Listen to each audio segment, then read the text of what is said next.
आप सभी को नमस्कार। निर्वाचन आयोग द्वारा लोकसभा चुनाव 2024 के 7 चरणों में मतदान होने की घोषणा करने के साथ गणना की तिथि 4 जून निर्धारित की है। इन 7 चरणों में 5वें चरण में बाराबंकी में मतदान की तिथि घोषित की गई है। इसके साथ ही आचार संहिता लग गई, जिसके बाद जिलाधिकारी, पुलिस अधीक्षक, प्रशासन और पुलिस बल के साथ आमजन में सुरक्षा जागरूक करने के साथ साथ आचार संहिता के चलते होर्डिंग, पोस्टर, प्रचार सामग्री हटाने लगे। अधिकारी ने प्रेस वार्ता भी की। आइए सुनते हैं। कृपया सभी लोग ध्यान दें, चुनाव आचार संहिता लागू हो गई है, तो सभी होर्डिंग, बैनर, पोस्टर कृपया हटा लें। निर्वाचन 2024 की अनाउंसमेंट कर दी गई है। चीफ इलेक्शन कमिश्नर साहब ने अभी जस्ट अपना जो प्रेस कॉन्फ्रेंस है वो एंड किया है। जनपद बाराबंकी में 5वें फेज़ में इलेक्शंस हो रहे हैं। हमारे यहाँ 26 अप्रैल को इसका नोटिफिकेशन होगा और जो पोलिंग है वो 20 मई को रखा गया है। 4 जून की काउंटिंग पूरे देश में रहेगी एक साथ में ही।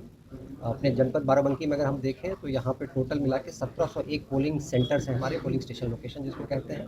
और इन सभी सेंटर्स के लिए हम लोगों ने जो एश्योर्ड मिनिमम फैसिलिटीज़ होती हैं, 7 पैरामीटर्स इलेक्शन कमीशन ने तय कर रखे हैं, वो सभी सेंटर्स पे 2615 बूथों पे तैयार कर लिए गए हैं। जो क्रिटिकलिटी एनालिसिस होता है, जो क्रिटिकल और वनरेबल बूथों की जो चिन्हांकन होता है, वो प्रोसेस हम लोग का कर लिया गया है। उसी के हिसाब से ये सारा प्रोसेस रहेगा, जिसमें जो सुरक्षा व्यवस्था है उसको देखा जाएगा। जो पोलिंग पार्टीज़ का डिस्पैच है वो हम लोग 2 जगहों से कर रहे हैं, मंडी से और जीआईसी ग्राउंड से किया जा रहा है। जो हमारे काउंटिंग का प्रोसेस होगा वो मंडी से किया जाएगा जनपद में। कुल मिला के अगर हम पोलिंग पार्टीज़ की बात करें तो हमारे सभी 2615 पोलिंग बूथों के लिए टोटल मिला के 13,600 के करीब पोलिंग पार्टीज़ हम लोगों की पोलिंग पार्टी में मेंबर्स होंगे और करीब 30,000 लोग जो है इस पूरे इलेक्शन प्रोसेस में हम लोग के जुड़ेंगे। जो पूरी इलेक्शन की प्रोसेस है, आज से हमारे मॉडल कोड ऑफ कंडक्ट भी लागू हो गया है। इसके संबंध में सभी पॉलिटिकल पार्टीज़ को भी सूचित कर दिया गया है और आज से मॉडल कोड ऑफ कंडक्ट के अनुसार ही अगर कोई पब्लिक रैली होनी है या मीटिंग होनी है तो उसके अनुमति लेने के उपरांत ही होगा।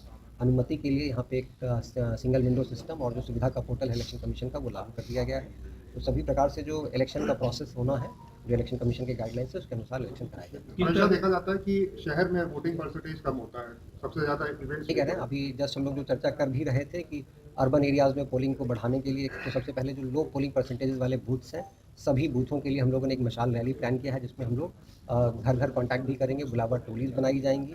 कुछ ऐसे लोग हैं जो जॉब करने के लिए कहीं अन्य जगहों पे जाते हैं, तो ये कोशिश की जाएगी कि उनको पोल डे पे जो है वो पोलिंग प्रोसेस में उनको छूट कम से कम उनके एम्प्लॉयर्स के माध्यम से मिल जाए। तो ये सारी व्यवस्थाएं की जाएंगी। इंश्योर कराया जाएगा कि जैसे पिछली बारी करीब 63% वोटिंग हमारे जनपद में हुई थी, तो हम लोग कोशिश कर रहे हैं कि 70% से भी ज़्यादा वोटिंग हमारी जनपद में हो।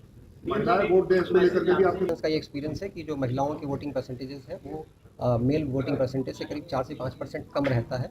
हम लोग ये कोशिश कर रहे हैं कि इस बारी इसको महिलाओं की वोटिंग परसेंटेज को ज़्यादा बढ़ाएं। इसके लिए हर पोलिंग स्टेशन पे, आंगनवाड़ी केंद्रों पे हम लोग सास बहू सम्मेलन के आयोजन कर रहे हैं कि जो नई बहुएं हैं वो जो वोटिंग के लिए नहीं आ पाती हैं पोलिंग बूथों तक, उसमें सासों को जिम्मेवारी दी जाए कि वो लोग ज़रूर अपने अपने बहुओं को लेकर आएँ और पोलिंग प्रोसेस में उनको इंक्लूड कराएँ।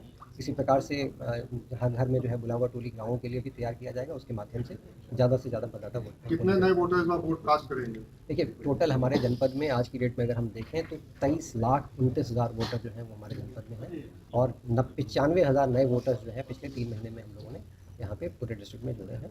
तो सभी नए वोटर्स को आप लोगों के माध्यम से भी मैं आह्वान करूँगा कि वो लोग आएँ और वोटिंग प्रोसेस में जरूर जुड़ें। जो हेट स्पीच होगी उसकी मॉनिटरिंग कैसे की जाएगी? देखिए, उसके लिए इलेक्शन कमीशन ने अभी जस्ट प्रेस कॉन्फ्रेंस में बहुत क्लियर गाइडलाइंस दिए हैं कि जो फ्लाइंग स्क्वाड की टीमें हैं और जो वीडियो सर्विलांस की टीमें हैं उसको प्रॉपर्ली एक्टिवेट कराया जाए, सभी स्पीचेस को प्रॉपर्ली रिकॉर्ड किया जाए और रिप्रेजेंटेशन ऑफ पीपल्स एक्ट 1951 में भी और आईपीसी में इसके क्लियर प्रावधान है, इनके विरुद्ध कार्रवाई करने के, उसके अनुसार कार्रवाई की जाए। जो है पिछली बार से करीब 15 दिन डिलेड है और गर्मी की तरफ ही और हम लोग बढ़ेंगे, तो इसके लिए हर पोलिंग बूथ पे टेंट के माध्यम से लोगों को शेड दिलवाने की ज़रूर कोशिश की जाएगी और होगा भी वो व्यवस्था होगी।